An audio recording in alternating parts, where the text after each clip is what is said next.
আছেন? আজকের ব্লগটা শুরু করলাম ছাদের থেকে। আজকে হলো কলেজ ছিল, কলেজে যাই নাই, ভোরে 6টার সময় উঠছি, নানু ডাক দিছে, উঠে আবার ঘুমাই গেছি। কারণ হলো আম্মুরে বললাম কি পরে মাথা ব্যথা করতেছে, মাথা হলো বার হয়েছে, অনেকদিন যাওয়া হয় না কলেজে। কালকেও উঠে গেছি, ভোরবেলা অনেক কুয়াশা ছিল। একে তো সোয়েটার গায়ে দিইনি, কারণ পরে হলো গরম পড়ে যায়, তার জন্য সোয়েটার কোথায় রাখবো, তার জন্য সোয়েটার গায়ে দিই না। ঠান্ডা লেগে শ্বাসকষ্ট উঠছে রাত্রের বেলা। তো সকালবেলা আবার মাথা ব্যথা, মাথা বার হয়েছিল, চাইছিলাম যে যাইতে, কিন্তু পরে আর উঠতে পারি নাই। আবার মোড়ে পরে বললাম কি আজকে যাবো না, বললে সমস্যা নেই যাস না। তখন আগে হলো আমাদের গাইড টিচার যে, সে হলো কল দিছিল যে কি আসো নাকি আজকে, কারণ 15 দিন যাইনি, 15 দিন পরে হলো কালকে একদিন গেছে, আবার আজকে বাদ দিছি, তার জন্য ফোন দিছে। তো ভাই বলছে রাত্রে শ্বাসকষ্ট উঠছে আর সকালে যে মাথা ব্যথা, তার জন্য যাইতে পারি নাই। তো ম্যাডাম বললো আচ্ছা সমস্যা নেই, কালকে পাঠিয়ে দিন। তো কালকে আবার যাওয়া লাগবে। তো এখন হলো ছাদে আসলাম কারণ হলো যে জামা কাপড় হলো ধুয়ে দিছে, আর রোদ হলো সেরকম না, তো তার জন্য আজকে জামা কাপড় ধুয়ে দিছে। কালকে রোদ ছিল না বেশি, এখন জামা কাপড় ছড়াইতে দিলাম ছাদে। তো আপনারা আপনাদের কার কি অবস্থা অবশ্যই কমেন্টে জানাবেন। আজকের ব্লগটা দেখতে থাকুন, আশা করি আপনাদের ভালো লাগবে। তো ছাদেই আসলাম, তারপরে যে জামা কাপড় ছড়াই দিয়ে হাঁটাহাঁটি করতেছি। এখন নিচে যাব, দেখি আম্মু রান্না বাড়া শুরু করে দিছে। ভাইয়া আজকে বাসায়, ভাইয়া আজকে হলো স্কুলে যায় নাই, কারণ আজকে স্কুল বন্ধ। কালকে হলো অনুষ্ঠান ছিল, তার জন্য হলো সারা রাত আছে, রাত 12টা বাজে গেছে আসতে আসতে। তো আজকে হলো সম্পূর্ণ স্কুল বন্ধ, আজকে কোথাও যাওয়া নাই। ভাইয়া আজকে সারাদিন বাসায়, শুক্র আর শনিবারে মনে হয় ভাইয়া বাসায় আছে। আর তাইলে মনে করেন ভাইয়া যদি শুক্র আর শনিবারে বাসায় থাকে সারাদিন, তাহলে মনে করেন আর একটা চ্যালেঞ্জ ভিডিও আপনারা দেখতে পারবেন আশা করি। আর আমার চ্যালেঞ্জ ভিডিওগুলো আপনাদের কেমন লাগে অবশ্যই কমেন্টে জানাবেন। আর আপনাদের বলছিলাম কি চ্যালেঞ্জ ভিডিও কমেন্টে বলবেন, ও আপনারা অবশ্যই একটু চ্যালেঞ্জ ভিডিওগুলো কমেন্টে বলবেন। যারা ইউটিউবে দেখেন তারা ইউটিউবের কমেন্টে বলবেন, আবার যারা ফেসবুকে দেখেন তারা ফেসবুকে কমেন্টে বলবেন, অবশ্যই বলবেন। আর ফেসবুকে আমাদের 1K হয়ে আসছে, আরও কিছু ফলোয়ার বাদ আছে। তো সবাইকে অসংখ্য ধন্যবাদ এত ভালোবাসা এবং সাপোর্ট করার জন্য। আরও সবাই ফলো করেন যাতে 1K তাড়াতাড়ি হয়ে যায়। তো আজকের ব্লগটা দেখতে থাকুন। তো গাইজ এখন বানাবো হলো আমি আমার নতুন একটা রেসিপি, আমি হলো বানাবো এখন বেগুনের ভর্তা। কিন্তু আপনারা সবাই তো বাইজে ভর্তা, অনেক রকম ভর্তা খাইছেন, হলুদ মলুদ কিছু একটা ভর্তা খাইছেন, আপনারা অনেক রকম ভর্তা খাইছেন, কিন্তু আজকে আমি বানাবো হচ্ছে রসুন দিয়ে আর মরিচ দেওয়া আর পেঁয়াজ থাকবে।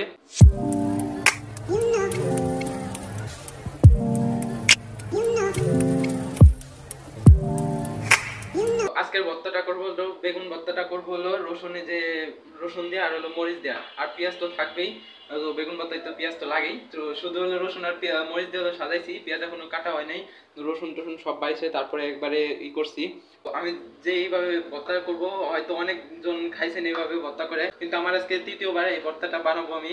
তো সবার কাছে ভালো লাগে, তাই আজকে আমি বানাইতেছি। দেখতে থাকুন কেমন লাগে আপনাদের ভর্তাটা, অবশ্যই কমেন্টে জানাবেন। তো আপনারা কে এইভাবে ভর্তা করে খাইছেন অবশ্যই কমেন্টে জানাবেন। আজকে ব্লগটা দেখতে থাকুন, আপনাদের আশা করি ভালো লাগবে। তো এই সব তো সাজাইছিলাম এমনি, যে সেজন্য এইসব সরাই দিই। এখন হলো করবো কি, বেগুনের এই যে মাঝখানে ফাড়া দিব, ফাড়া দিয়ে হলো যে রসুন একটা একটা করে ভরবো, তারপরে মরিচও একটা ভরবো, তারপরে যে তেল হলো এটার সাথে ডললে তারপরে যে গ্যাসের চুলা এলো করবো, পুরাবো। তো দেখতে থাকুন। আমি প্রথমে হলো বেগুনটা যে কাটে রেটে, তারপরে যে রসুন সব ভরি, তারপর আপনাদের দেখাই, তারপর পেঁয়াজ টেস্ট সব কাটে নিই। তো বেগুন কাটে মরিচ আর রসুন ভিতরে দিয়ে দিছি, তেল দিয়ে ভালো মতো না নিছি, এই দেখেন। মরিচ আমি দিছি 3টা, আর হলো রসুন দিছি 4-5 কোয়ার মতো, 4-5 কোয়ার মতো দিছি। তো যে যেরকম জাল খান সে সেরকম দিয়ে নেবেন। তো এখন হলো পুরানোর পালা। তো গ্যাসে দেওয়ার আগে হলো এটা দিয়ে নিব, পেঁয়াজ কাটবো, তার জন্য হলো এটা দিয়ে নিলাম, যাতে এর উপরে এভাবে রেখে দিই আর এমনি একলা একলাই পুড়ে যায়। তো তার জন্য এই জায়গায় এমনি রেখে দিলাম।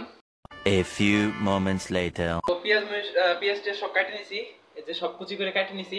আর বেগুনটা এই যে পুরাইতে দিছি, এই দেখেন কেবলই দিলাম পুরাইতে, সেই লাগতেছে চুলাই দেখতে। কারণ আমি বুঝতেছি না কিসের জন্য জানি সবুজ সবুজ বেরোতেছে, আগুন বেরোতেছে, কিসের জন্য বুঝতেছি না। আপনারা দেখতে পাচ্ছেন নাকি জানি না, কিন্তু সবুজ সবুজ আগুন বেরোতেছে। দেখি এক পাশ হয়েছে নাকি, আমি কেবলই দিছি, কেবল দিয়ে এই যে ভিডিওটা শুরু করলাম।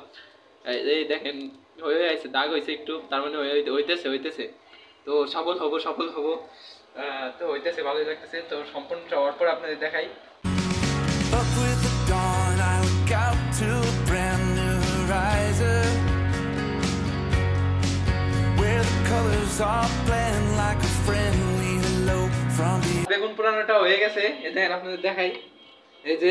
তো এটা আপনি চাপ দিয়ে দেখাই, দাঁড়ান, দেখেন সম্পূর্ণ হয়ে গেছে, ঘিরান জামাই রয়েছে।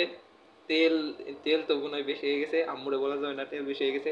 এই দেখেন সম্পূর্ণটা হয়ে গেছে। ভিতরে এই যে ভিতরেও দেখাই, এই দেখেন ভিতরে, এই দেখেন ভিতরে সম্পূর্ণ সেদ্ধ হয়ে গেছে। আপনারা একটু গ্রান নেন, তো গ্রান তো সেই বেড়েছে, আমার জিব্বাতে এখন পানি পড়তেছে। তো ওই ভর্তা করবো এখনই, ভর্তা করে এখনই খাবো। তো এই দেখেন ভর্তাটা করে নিছি, ভাতের সাথে এখন খাইতে বসে গেছি।